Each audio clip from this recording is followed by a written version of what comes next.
Assalamu alaikum everyone. I hope you all are doing great. So today's class we will see the examples of chapter number 3. So again इस lecture को हम दो parts में divide करेंगे. आज की class में हमने वो examples देखनी है जो exercise 3.1 and 2 से related है. इससे next lecture में हम वो examples देखेंगे जो 3.3 से related है. ठीक है.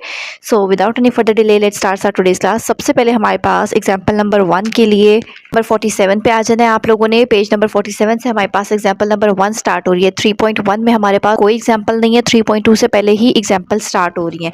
So example number 1 is consider the adjacent Venn diagram illustrating two non empty set A and B. हमारे पास एक ये वेन डायग्राम गिवन है.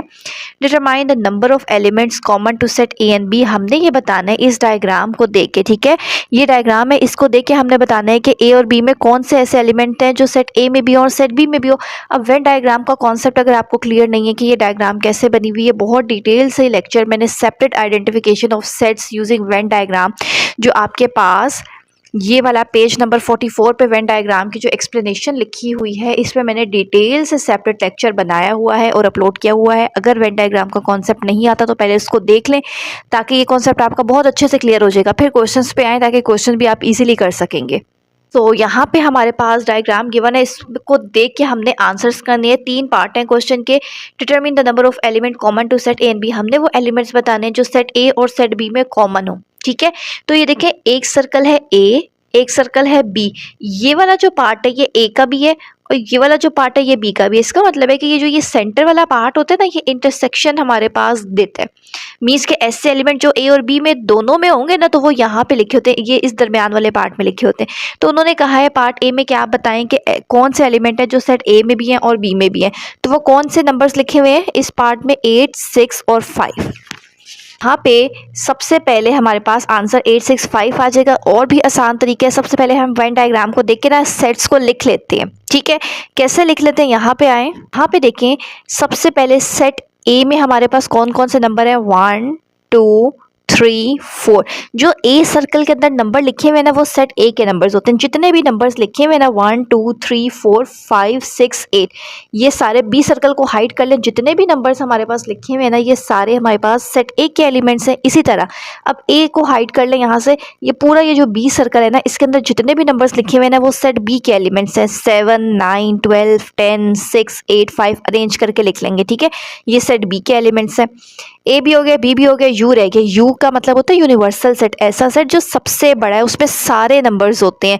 तो यूनिवर्सल सेट में ना ये सारे नंबर्स आ जाएंगे. देखिए ये रेक्टेंगल के अंदर ही तो हमने सर्कल्स बनाए हुए हैं. इसका मतलब है कि जो सर्कल्स के नंबर हैं वो यूनिवर्सल सेट में भी हैं. तो इस पूरी डायग्राम में जितने भी नंबर्स लिखे हुए हैं ना वो सारे नंबर्स आपने सेट यू में लिख लेने होते हैं. कैसे? 1, 2, 3, 4, 5, 6, 7, 8, 9, 10, 11, 12, 13, 14, 15 सारे नंबर्स जितने भी नंबर्स आपको इस डायग्राम में शो हो रहे हैं वो सारे सेट यू में आ जाते हैं. क्लियर है?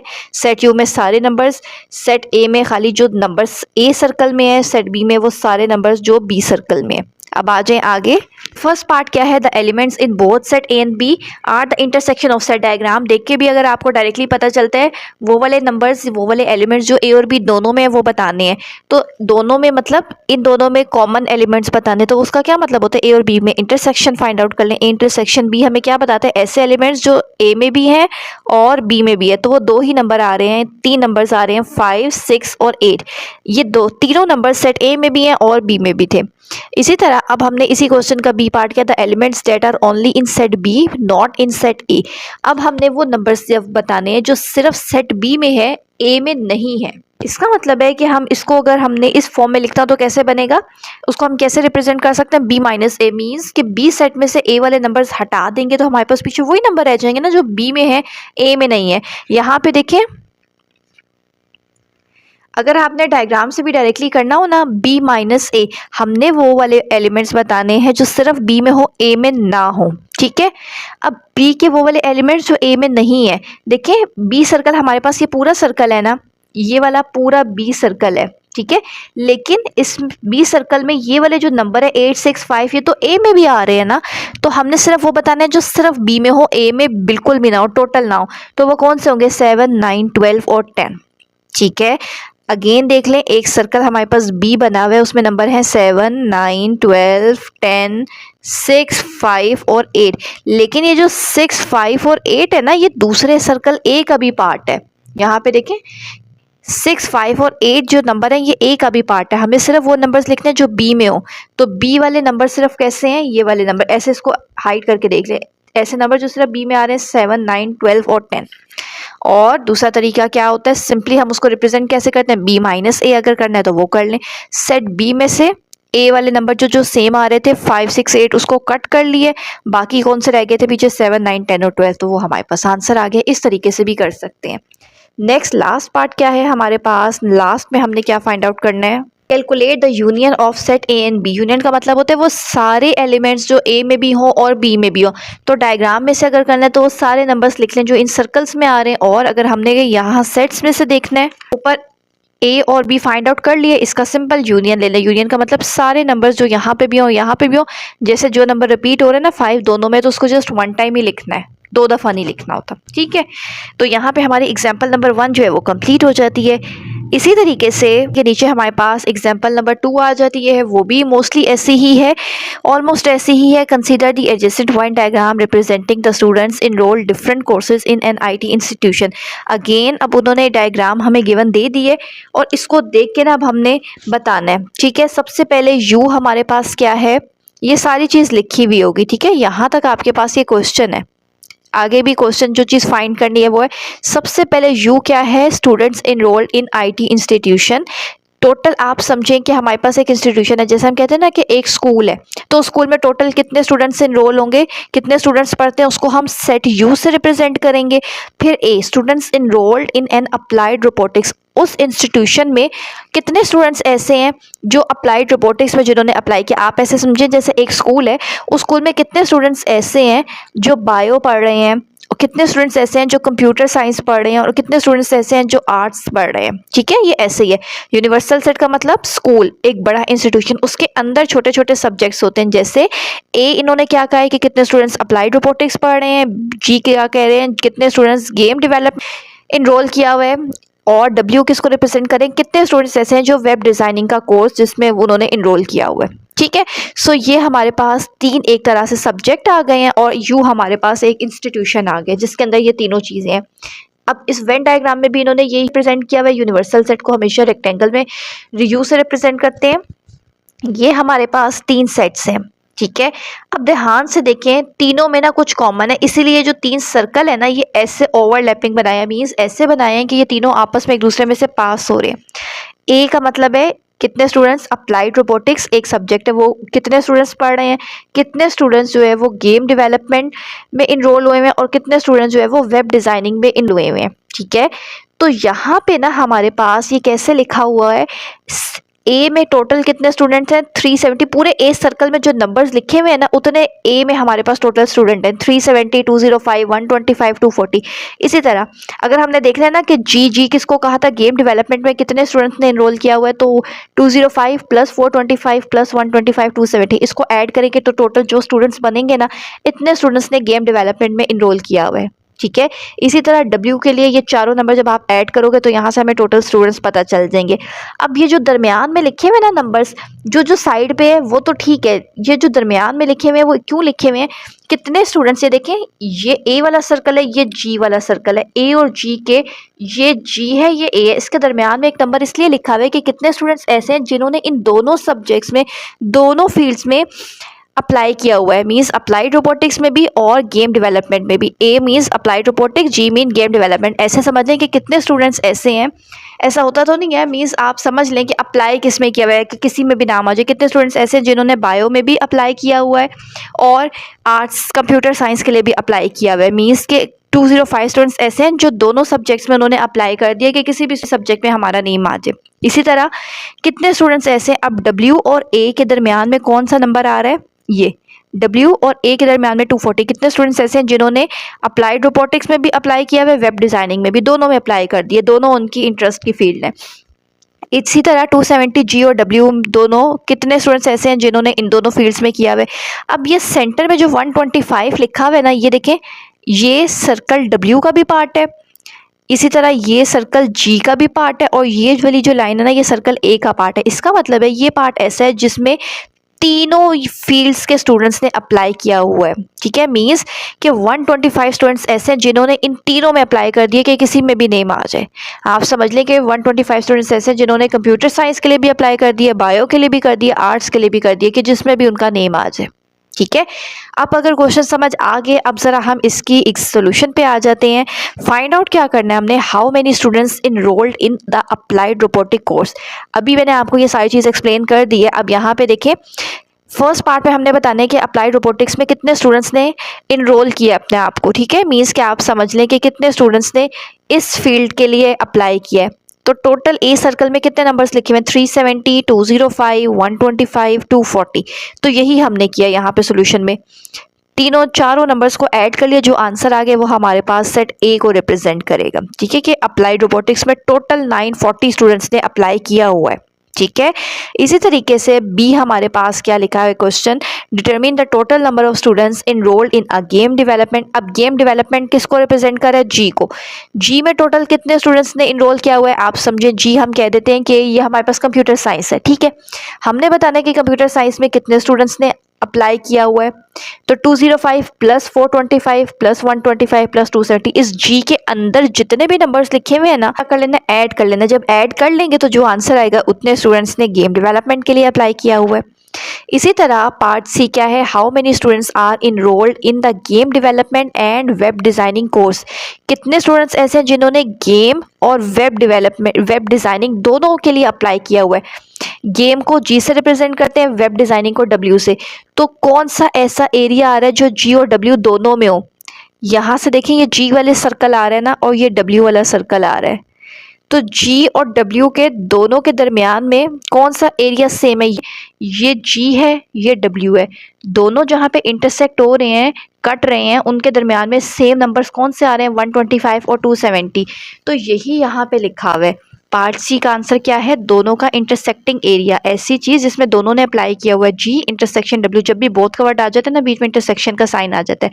तो 125 और 270 को ऐड कर लें, 395 स्टूडेंट्स ऐसे हैं जिन्होंने इन दोनों कोर्सेज में अपने आप को इनरोल करवाया हुआ है। ठीक है, इसी तरीके से पार्ट डी हमारे पास क्या है, how many identify the students enrol in web development but not in applied robotics. कितने स्टूडेंट्स ऐसे हैं जिन्होंने सिर्फ वेब डेवलपमेंट में अप्लाई किया हुआ, रोबोटिक्स में अप्लाई नहीं किया। मीन्स डब्ल्यू में किया है अप्लाइड रोबोटिक्स, ए में अप्लाई नहीं किया। तो यहाँ पे देखें, डब्ल्यू वाले सर्कल में ए की ये दो वैल्यूज़ आ रही हैं ना, है ना। तो इन दो वैल्यूज़ को छोड़ दें, बाकी दोनों नंबर्स को ऐड कर लें। सिर्फ वो बताना है कि W मीन्स वेब डेवलपमेंट में किसने, वेब डिज़ाइनिंग में किसने अप्लाई किया हुआ है, ए में नहीं किया हुआ। वो जिन्होंने सिर्फ वेब डिज़ाइनिंग में किया, ए में नहीं किया हुआ। तो W वाले सर्कल में से ए वाले नंबर्स को हटा के बाकी रिमेनिंग जो W वाले सेट में से दो वैल्यूज़ रह गई हैं ना, वो आपने लिख लेनी है। मीन्स कौन सी रह गई थी, 336 और 270 ऐड करेंगे तो 606 आ जाएगा। स्टेटमेंट में भी यही सारी बात एक्सप्लेन की हुई है। इसी तरह पार्ट क्या है, ई क्या है, how many students are enrolled in IT institution. IT institution को किससे रिप्रेजेंट कर रहे थे, सेट यू से। कितने स्टूडेंट्स ऐसे हैं जिन्होंने, आप समझ लें कितने टोटल बच्चे कितने हैं जिन्होंने एक स्कूल में इन सब्जेक्ट्स के लिए अप्लाई किया हुआ है। तो वो क्या होता है, यहाँ पे जितने भी नंबर्स लिखे हैं उन सबको ऐड कर दे। यहाँ पे हमारे पास ये जितने भी नंबर्स लिखे हैं, आपकी मर्जी है, 370 आगे पीछे जैसे भी ऐड करेंगे एक ही आंसर आएगा। इन सब नंबर्स को जब आप ऐड करेंगे तो आपके पास क्या आ जाएगा, 1971 स्टूडेंट्स ऐसे हैं जिन्होंने इस इंस्टीट्यूशन के लिए अपने आप को इनरोल करवाया हुआ है। इसी तरह पार्ट एफ क्या है, how many students enrolled in all 3 courses. कितने स्टूडेंट्स ऐसे हैं जो इन तीनों कोर्सेज के लिए जिन्होंने अपने आप को इनरोल करवाया हुआ है। मीन्स आपने बताना है कितने स्टूडेंट्स ऐसे हैं जिन्होंने इन तीनों कोर्सेज के लिए अप्लाई किया हुआ है, ऐसे समझ लेते हैं। तो अभी मैंने आपको बताया था क्वेश्चन के स्टार्ट में, ये वाला पार्ट ऐसा है जो ए का भी हिस्सा बन रहा है, सर्कल बी का भी हिस्सा बन रहा है और सर्कल डब्ल्यू का भी हिस्सा बन रहा है। तीनों में ये वाला पार्ट ऐसा है जो तीनों में कॉमन आ रहा है। ठीक है, सर्कल ए, जी और डब्ल्यू, जब तीनों सर्कल आपने ऐसे बनाए ना जो आपस में एक दूसरे में से गुजर रहे होते हैं, तो ये वाला बीच में से पार्ट ऐसा है जो तीनों में सेम आ रहा है। तो उसमें दरमियान में क्या नंबर लिखा हुआ है, 125। तो यही आंसर है कि हमारे पास टोटल 125 स्टूडेंट्स ऐसे हैं जिन्होंने तीनों कोर्सेज के लिए अपने आप को इनरोल करवाया हुआ है। ठीक है। सो यहाँ पे हमारी एग्जाम्पल नंबर 2 जो है वो एंड हो जाती है। थोड़ी सी कंफ्यूजिंग एग्जाम्पल है, अगर आप फर्स्ट टाइम करें तो मे बी आपको थोड़ी सी डिफिकल्ट लगे, लेकिन जब आप 2-3 दफ़ा इसको सुनेंगे तो आपको ये समझ भी आ जाएगी। और अगर ये समझ आ गया तो एक्सरसाइज क्वेश्चन जो 3.2 में है ना वो आप इजीली कर सकते हैं, वो सेम टू सेम ऐसा ही है। ठीक है, नेक्स्ट एग्जाम्पल देखते हैं। Okay, so next example number 3 simple सी एग्जाम्पल है। There are 98 secondary school students in a sport club. एक स्पोर्ट क्लब है, उसमें 98 स्टूडेंट्स हमारे पास एक स्कूल के हैं। 58 student join the swimming club. उस क्लब के लिए 98 में से 58 बच्चे ऐसे हैं जिन्होंने स्विमिंग क्लब ज्वाइन किया, 50 ऐसे हैं जिन्होंने टग ऑफ वॉर ज्वाइन किया। How many student participate in both games. तो दोनों में से हमारे पास कितने बच्चे ऐसे हैं जो दोनों गेम्स खेल रहे हैं। ठीक है, ऐसे समझिए टोटल 98 स्टूडेंट्स हैं, जिसमें से 58 ने स्विमिंग ज्वाइन कर ली है, 50 ने टग ऑफ वॉर के लिए अप्लाई कर दिया। तो कितने ऐसे हैं जो दोनों गेम्स खेलना चाह रहे हैं। ठीक है, तो अब यही चीज़ हमने यहाँ पे लिख ली है। यू का मतलब होता है टोटल, तो टोटल कितने स्टूडेंट्स थे 98। यू का मतलब होता है total students in the sport club. A set हम कह देते हैं कि कितने स्टूडेंट्स ने स्विमिंग क्लब ज्वाइन किया, mean students who participate in swimming club. और बी दूसरी चीज़ कौन सी, किस चीज़ के बारे में बात हो रही है, टग ऑफ वॉर। तो बी हम कहेंगे कि students who participated in tug of war. जब भी हमारे पास ये 3 चीज़ें आ जाएंगी, बेशक अगर आपने डाटा बनाना है पहले डाटा बना लें। सबसे पहले एन ऑफ यू, टोटल कितने स्टूडेंट्स हैं। यू यूनिवर्सल सेट है ना, जैसे स्कूल में टोटल कितने हैं, यू का मतलब है स्कूल। अब स्कूल में टोटल कितने स्टूडेंट्स हैं तो उसको हम एन ऑफ यू से लिखते हैं, उसके साथ स्मॉल एन लिख देते हैं। मीन्स के सेट में कितने नंबर्स हैं, कितने थे 98। फिर यहाँ पे आगे लिख भी दिया 98 है।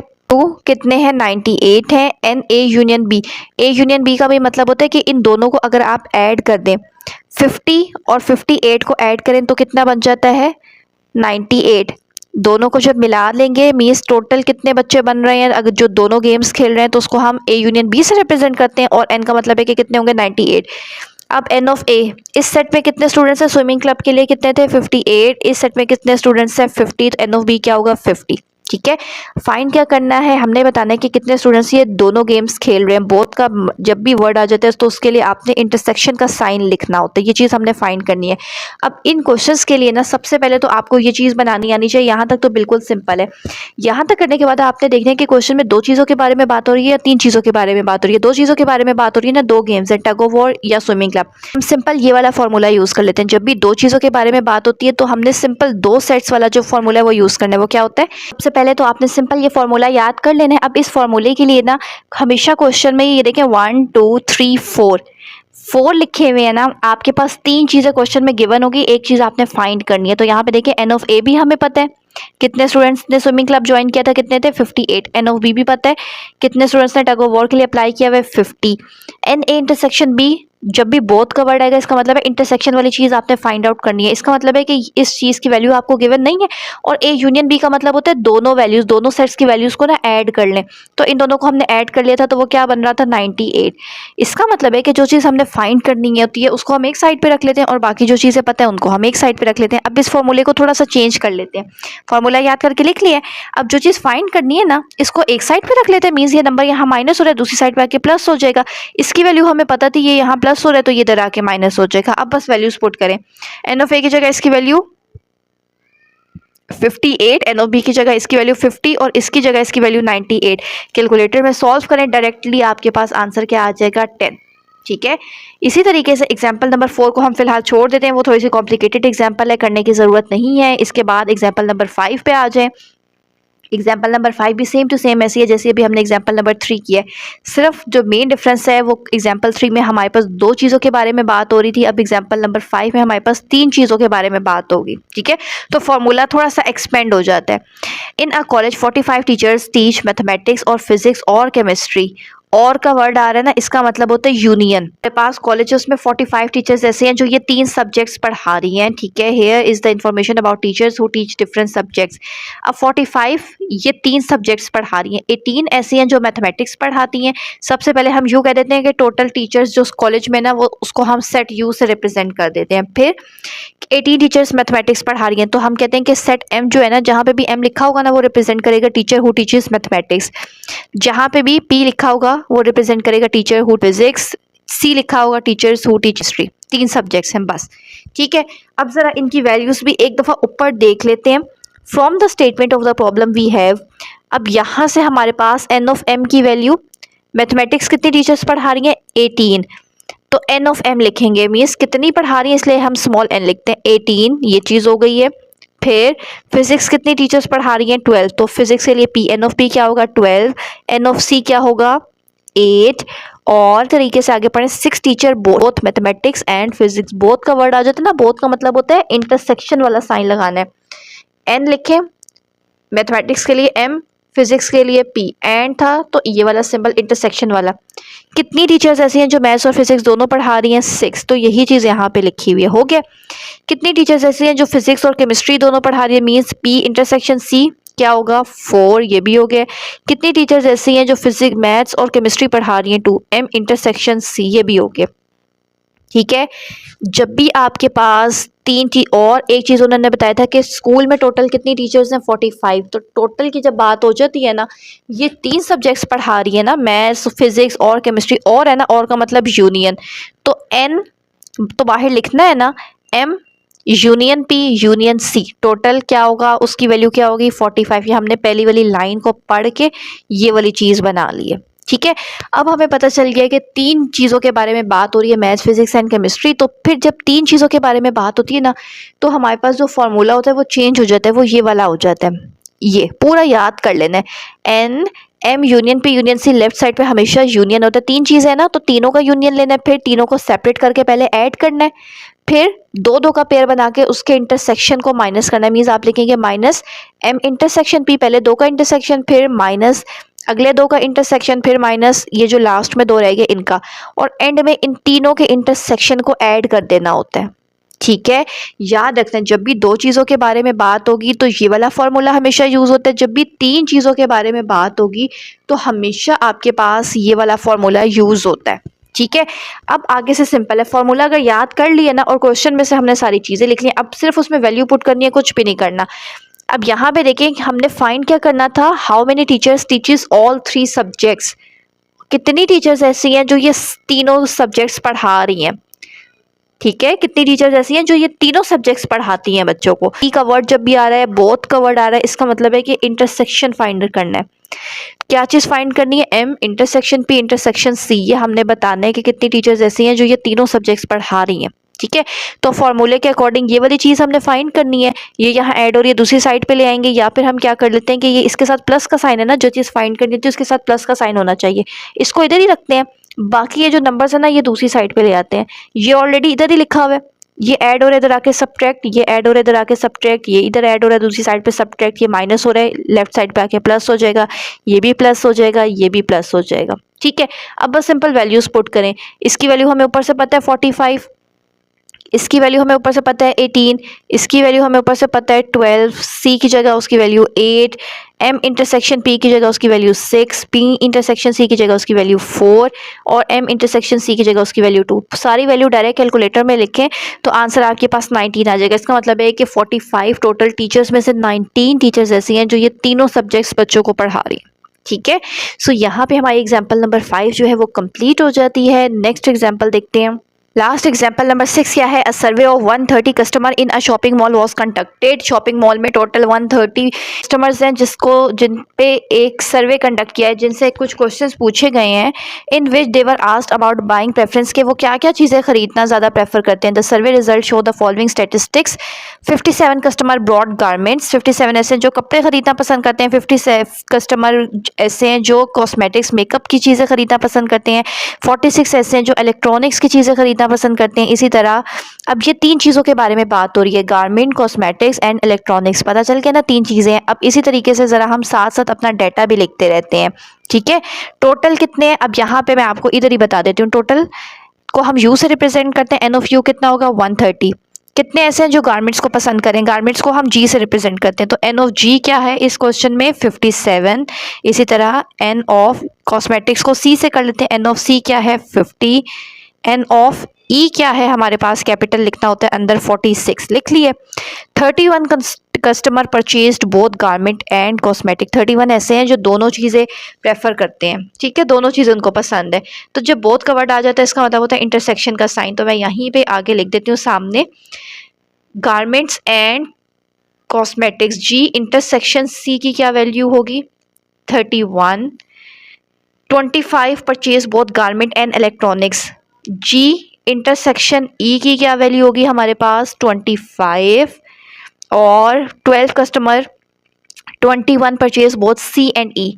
सी और ई का जब इंटरसेक्शन लेंगे तो उसकी क्या वैल्यू होगी हमारे पास 21। 12 customer purchase all three. 12 customers ऐसे हैं जिनको तीनों चीज़ें खरीदना पसंद है। जब तीनों की बात आ जाती है ना, ऑल थ्री का वर्ड लिखा हुआ है, तो इसका मतलब है तीनों चीज़ें पसंद है। तीनों चीज़ें जी इंटरसेक्शन सी इंटरसेक्शन ई, ठीक है, तो वो क्या आ जाएगी 12 ऐसे हैं जिनको तीनों चीज़ें पसंद है, ठीक है। तो इसका मतलब है सारा डाटा हमने लिख लिया है। यहाँ पे देखें ये वैल्यूज जो लिखी हुई है ना, ये सारी अभी हमने ऊपर देख ली हैं कैसे लिखने हैं। ये वाला पार्ट हमने कर लिया है। फाइंड आउट क्या क्या करना है पार्ट ए में, how many bought at least one of the product garment cosmetic और इलेक्ट्रॉनिक। कितने कस्टमर्स ऐसे हैं जिन्होंने कम से कम गारमेंट कॉस्मेटिक या इलेक्ट्रॉनिक की चीज़ें जो हैं वो परचेज की हैं।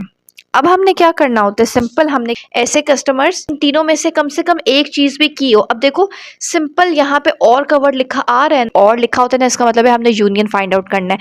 तो फॉर्मूला हमें तीनों चीज़ों का पता है। जब भी तीन चीज़ें आ जाती हैं तो फॉर्मूला ये होता है, ये यहाँ पे फॉर्मूला लिखा हुआ है ABC लिखें या यहाँ पे सेट GCE लिखा हुआ है, तो आप GCE से हमने उसको रिप्रेजेंट कर दिया। बिल्कुल सेम टू सेम फॉर्मूला है। ये चीज़ हमने फाइंड आउट करनी थी, ठीक है, कि कितनों को एटलीस्ट या ये पसंद है या ये पसंद है या ये पसंद। कोई एक चीज़ कम से कम खरीदेंगे ही, बाकी सारी चीज़ों की जगह उनकी वैल्यूज ऊपर से देख के भी ऊपर क्वेश्चन में से हमने वैल्यूज पुट किए, इसको सॉल्व करेंगे तो आंसर 88 आ जाएगा। सिंपल क्वेश्चन है, इसमें कुछ भी नहीं है। इसी तरह पार्ट बी में how many customer bought only one of the product. कितने ऐसे हैं जो सिर्फ या फिर गारमेंट्स खरीद रहे हैं या कॉस्मेटिक खरीद रहे हैं या इलेक्ट्रॉनिक्स, सिर्फ वही खरीद रहे हैं, उसके अलावा कुछ भी नहीं खरीद रहे। जब भी इस तरह का वर्ड आ जाता है ना कि बॉट ओनली, तो उसके लिए आपके पास अब एक ये न्यू फार्मूला आ जाएगा। इसको याद रखना कैसे। अब जब आपको ये तीनों वाला फार्मूला याद है ना, आपने एक दफ़ा ये याद कर लिया। अब देखिए इसमें से ना आपने क्या करना होता है, हमने बताना है कितने कस्टमर्स ऐसे हैं जिनको खाली गारमेंट्स पसंद है। तो आपने इसमें से सिर्फ वो वाले अल्फ़ाबेट्स ऐसे आप चूज़ कर लें जिसमें जी आ रहा है, जैसे एन ऑफ जी, फिर यहाँ पे जी इंटरसेक्शन सी आ रहा है, एक ये चूज़ कर लेते हैं, इसके साथ जो जो साइन है वो लिखने हैं। और किस में जी आ रहा है, इसके साथ जी आ रहा है, ये वाला चूज़ कर लेते हैं। और ये लास्ट वाला, 4 आ रहे थे, ठीक है। एक फार्मूला याद किए, उसी से ही हमने सिर्फ वो कस्टमर बताने जिनको गारमेंट्स पसंद थे, जो गारमेंट्स लेना प्रेफर करते हैं। तो इसका मतलब है कि हमने अपने फार्मूले में से जी अल्फ़ाबेट जिसमें आ रहा था वो चूज़ कर लिया। अब क्वेश्चन में से एक ही दफ़ा हमने इनकी वैल्यूज़ तो फाइंड आउट की हुई है ना, एन ऑफ जी की क्या होती है, इसकी क्या होती है, इसकी क्या होती है, तो वो इसमें पुट करें और आंसर आ जाएगा। इसी तरह वो वाले कस्टमर जो सिर्फ कॉस्मेटिक्स खरीदना पसंद करते हैं, कॉस्मेटिक्स रिप्रेजेंट करते हैं सी को। अगेन फार्मूला आप लोगों ने याद किया हुआ है। अब इसमें से सिर्फ राइट साइड पे से वो चूज़ कर लें जिसमें सी आ रहा है, जैसे एन ऑफ सी, इसमें सी आ रहा है ये वाला लिख लें, इसमें सी आ रहा है ये लिख लें, और ये लास्ट वाला लिख लें। यहाँ पे लिख लिए, वैल्यूज पुट करें, आंसर आ जाएगा। इसी तरह लास्ट ई है, तो यहाँ फॉर्मूले में से जहाँ जहाँ ई आ रहा है, जैसे ये एन ऑफ ई, ये वाला, ये और ये लास्ट, ये तीनों लिख लिए, इसमें वैल्यूज पुट करें तो आंसर आ जाएगा। इक्वल प्रेस करेंगे, आंसर आ जाएगा। बस इतना सा है। लास्ट में क्या करना होता है, जो सिर्फ हमने टोटल ऐसे कस्टमर्स बताने हैं जिनको सिर्फ गारमेंट्स लेना प्रेफर करते हैं, कॉस्मेटिक या इलेक्ट्रॉनिक, तो इन तीनों के जो आंसर्स आए हैं लास्ट में सिर्फ उनको ऐड कर ले बस। फिर पार्ट सी क्या है हमारे पास, how many customer did not buy any of the three product. कितने कस्टमर्स ऐसे हैं टोटल 130 में से कितने ऐसे हैं जो इनमें से कोई भी चीज़ खरीदना प्रेफर नहीं करते, इसके अलावा ही कोई चीज़ खरीदना प्रेफर करते हैं। तो जब भी हमने टोटल में से कोई चीज़ निकालनी होती है तो हम क्या करते हैं, यू में से माइनस कर देते हैं ना। आपने क्या करना है, सिंपल हमें पता करना होता है, जैसे बताना है कि कितनों को ये चीज़ नहीं पसंद, ठीक है। तो हमने क्या करना है, इस सेट को जी यूनियन सी यूनियन ई, इसका कॉम्प्लीमेंट ले ले, मीन्स टोटल में से हमने ये नंबर्स निकाल देने। ये वो हमारे पास वो नंबर्स हैं जो हमारे पास टोटल बन रहे थे कि टोटल हमारे पास कितने कस्टमर्स ऐसे हैं जिनको तीनों चीज़ें पसंद हैं। हमने बताना है कि कितने ऐसे हैं जिनको इन तीनों में से कुछ भी नहीं पसंद, तो टोटल में से हमने ये वाला नंबर माइनस कर देना जिनको तीनों पसंद थी। ये भी हमने फर्स्ट पार्ट में फाइंड आउट कर लिया था ना, 88। अब आपने क्या करना है, एन ऑफ यू भी हमें पता है, 130 में से ये माइनस करेंगे तो 42 आ जाएगा। इसका मतलब है इन तीनों में से कोई भी चीज़ परचेज नहीं करना चाहते, ठीक है।